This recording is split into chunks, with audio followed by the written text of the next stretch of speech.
pangyayaring nagagana sa lupang ipinangako.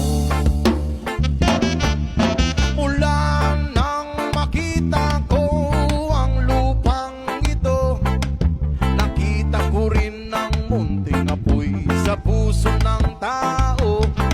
Kinatungan ng mga kabulukan hanggang sa lumago. Ngayon ang puso'y may takot sa lupang ipinangako. Lapit mga kaibigan at makinig kayo. Ako'y may dala-dalang balita galing sa bayan ko.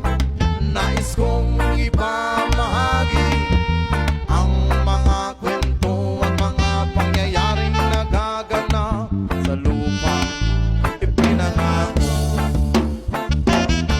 Dati-rati ang mga bukid ay kulay ginto.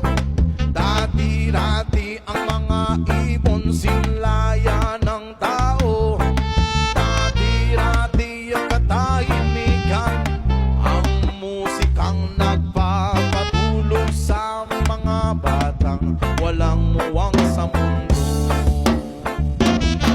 Ngayon ang lupang ipinangako ay nagsusumamo.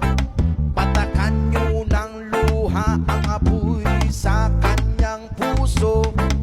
Tingin nyo ang mga sigaw ng mga puso ng taong kung inyong dadamhin kabilang sa inyo.